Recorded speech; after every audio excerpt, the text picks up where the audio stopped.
teachings say is toxic and bad for you and everything. But everything the Creator put down on Mother Earth can be used as medicine if it's used in the proper way.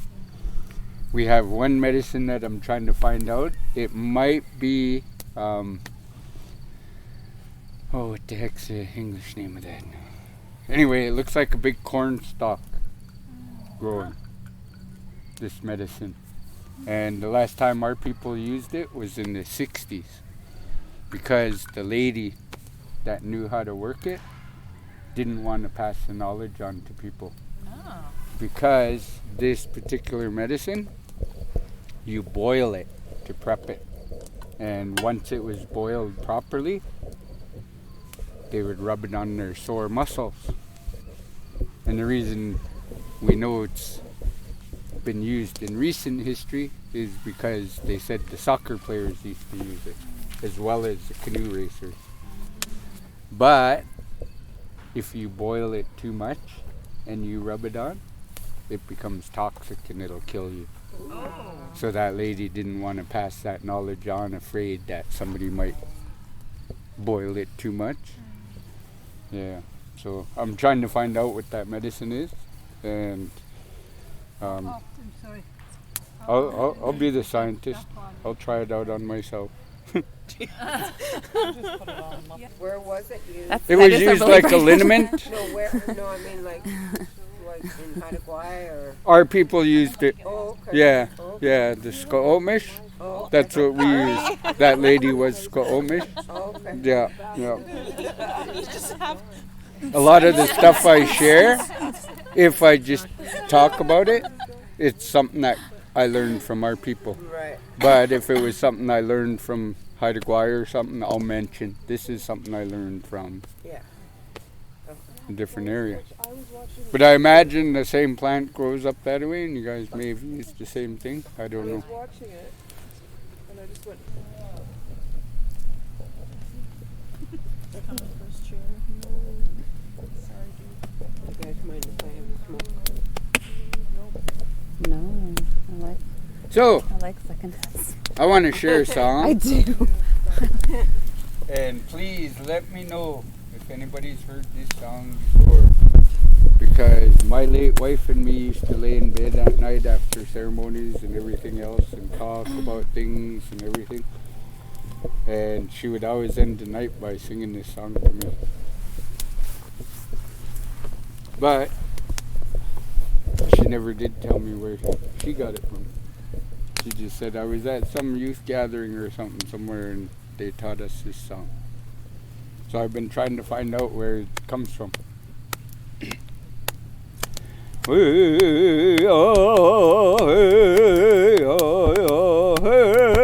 Nope, that's side B. You got me into side B. That was the song I sang the other night. That's my own song.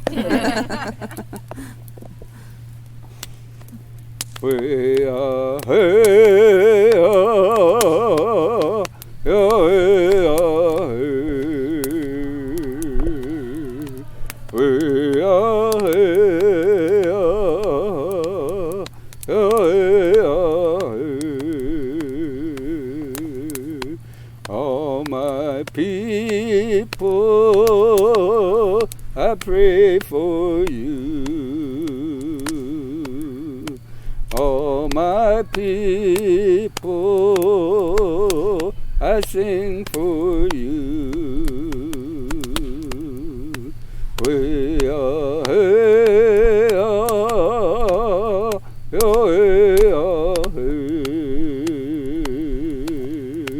we are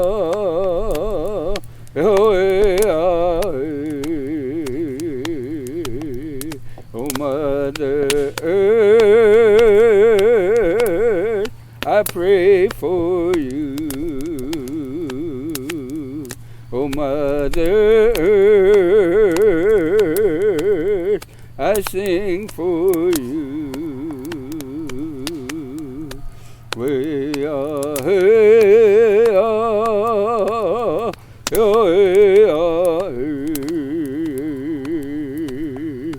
we All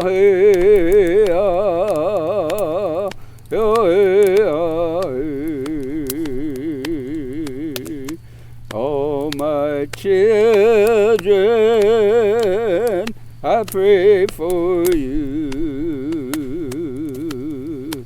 All my children, I sing for you. We are hey, ah, oh, hey, ah, hey. We are hey, ah, oh, hey, ah, hey, oh. Yeah, that song. I love that song.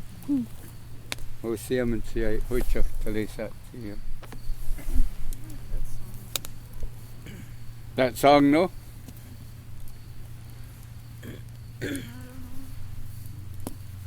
You can say, Grandmother Moon, I sing and pray for you. Grandfather Son, sing and pray for you. Or, the way I've done it sometimes, I go person by person and their names all the way around. And I was doing that one time on a journey. And our escort boat, all the canoes all have their own escort boats to travel with them when we do long distance. The escort captain that I hired that year to escort my onion group was an old gruff man from up north. Scary man, even when he was laughing. People were scared of him. I wasn't. I knew him. I got to know him like this. And my crew got tired. Actually we flipped in the canoe just over here in Davis Bay. And so once we righted the canoe and everything, everybody wanted to jump on the boat. They didn't want to paddle for a while because some of them were like traumatized and stuff. And so we jumped on the boat and we started continuing down to Gibson's, Chiaxsten. Well, I started singing that song in appreciation of all my youth that were there. And I mentioned our escort captain as well, not knowing because I was facing all of them that he was standing in the door of the boat shed thing, the steering room. And somebody said, "You made him cry." I didn't notice it, but he started crying and he turned around and went back in to steer the boat. And I was like, "Really? I made him cry? No way." He's like, "Yeah." And then his wife came over and gave me a big hug. "Thank you. I haven't seen those for so long." So I give honor to the two of them today. See, they were a beautiful couple. And that's why I do journeys all the time. I encourage you guys to find a way to do the tribal journeys any way you can, because it brings people together. And there's a lot of beautiful elders out there that have good teachings. Because when I became Chiaxsten, one of the things I heard was you need to get back to our ancestral ways. So the first thing I said was, I no longer recognize any borders. Not a border between Tsleil-Waututh and North Squamish and Musqueam and any other nations. I don't recognize that governmental borders because they weren't there. So, yeah.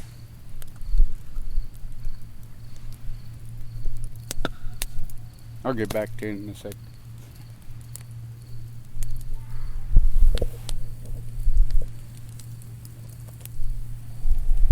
So yeah, I started getting rid of those borders and talking to the elders over there, and over there. Even other elders that come from different nations, just to start bringing back all the culture and everything. And if I pass somebody that's a Haida youth or something, I know I can tell them some things, not a lot, but some things. But I also have places that I can direct them to, because I've made so many relationships on these canoe journeys and found out where all these people were. So through that traveling and breaking down the borders, I opened up my heart to all those beautiful elders across the land and started going to them and saying, I'm getting tired of hearing this. The way we do it here is this. And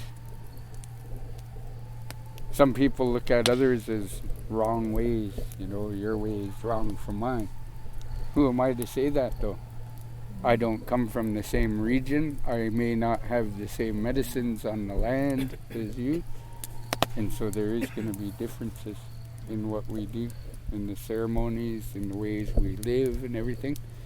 But we need to start coming together and learning about each other's way of being and getting rid of those borders and getting rid of those ways of, you know, I'm Squamish, I'm Haida, I'm this, I'm that, and everything else. Sorry, Ruby, I don't keep picking on you. I'm not going to pick on you all night. Our family would say the borders cross us. Yep. Like, New China territory goes all the way down to Mia Bay, which is the States. Because, like, we go from all the way down. But not only just that, but, like, Hawaiians and everything, like, it's always, like, about cultural exchange rather than just, like, I don't know, I just reflect on some of that history, like, however it was that my ancestor, Chilean ancestor came, I don't know, it was probably in the late 1800s, because I'm the 6th generation from him, and I think I might have overheard it was to do with the canoe journeys, like something to do with paddling, because he married in and he came up to the west coast, and where I'm from, one of the beaches is named after his last name because he was a protector of the beach in the west coast. So till this day they call it the Olabar Beach, and that's a spot kind of like similar to these areas where, like, oh, this is one of our locations, but there's so much like that I see in all of that, like the traveling and the rich culture exchanges within each other, all the regions.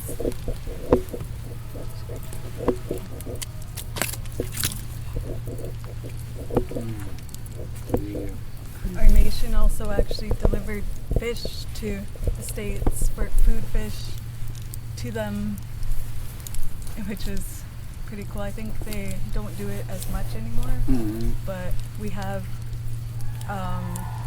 registered members, because it's all band members now, membership, and I don't like those terms either, because my last name and my family is like Cayuquet, but I'm registered Nuchatlit, but I have roots Nuchatlit as well. But not just that, I'm Kwakwaka'wakw as well. But everybody's got all these borders, and I'm like, it's not. We go even all throughout, even like Hawaiians came up down this way. They even came last year to the canoe journeys to Muckleshoot.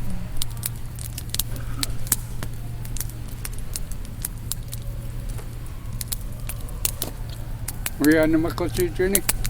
I didn't get to paddle or anything or go with anybody. I want to sometime, but I did just drive across and took my kids to go camping and go enjoy the culture protocol. It was beautiful and awesome.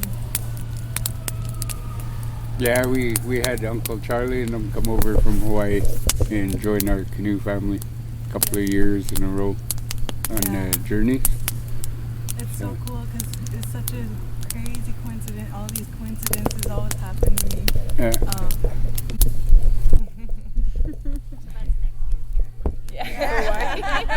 They don't have to steal us. We're just kidding. We are willing. We will paddle there. We'll be hopping in those boats. I've been researching for the last 10 years because I want to paddle for Hawaii. Just like our ancestors did. Yeah. We're witnesses. A lot of people are down. And it's pretty cool because you were talking about how they paddle at night and find the stars. Yeah. And then they were like telling me about that. I was like, you guys go out at night? Yeah. Like, on And the water? our teachings say stay off the stay water off, because like, that's oh, when the ancestors are traveling and we don't want to bump canoes and have any problem with them. So that's where my fight is. Being part Coast Salish, part Hawaiian, I'm always internally struggling because I really want to go out on that water at nighttime. But my Squamish side says, nope, son, stay off the water. You gotta go Hawaiian it's the water. ancestor time. Yeah. Well, I tried to start learning about navigation, but it's a whole different way of looking at things down there. Yeah. So it's pretty cool though. You can look at certain stars over there and say, okay, yeah, okay, and then Google Map on there, and it's like, yeah, there's the island right there. Like, cool.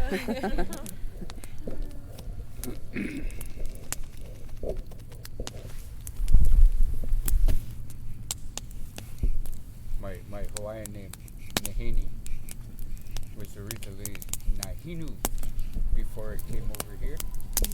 But they had to sign into the Canadian Registrar to become Canadian. And what happened with both Hawaii and South America, the Hudson Bay Trading Company would winter in those places and then start making their way throughout North America. And with the Hawaiians, I don't know about so much about the South Americans, with the Hawaiians, they were given the option after 1 year of working with the Hudson Bay to get out at any port here in North America. My ancestor, Joe Nehau, because he comes from the island of Nehau, which is our family island, and I guess he's captain or whatever was Joe, so he became Joe Nehau. And but when they were coming over, it was Nahinu, and they all had to learn how to write so they could sign into the Canadian Registrar. Well, Nahinu became Nahane.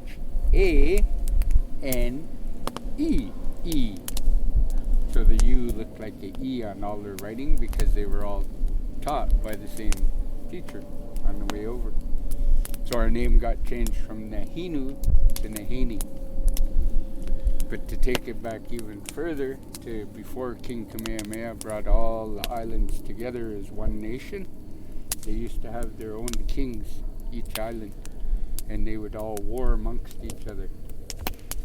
Well, there was a war going on between two islands, and this third island, Nehau, they were watching out in front of their island, all these canoes going back and forth and paddling by each other, slamming on each other with their clubs and everything, and people falling overboard and sharks coming in and starting to chew people up that were falling overboard. So our name, when during that war, 2 men had fallen overboard, but they were able to make their way to shore. The king of that island, Nehau, took them in his family and gave them the name Nahanee, translated blood shining on the water, because that's all he seen out during that war was red water, and it was shining because it was a beautiful day. And they were like us over here, you know, wars would happen and then all of a sudden stop. Like, okay, go back, have your luau, we'll continue later. And then they would go to war again. But that's the history of where my family comes from.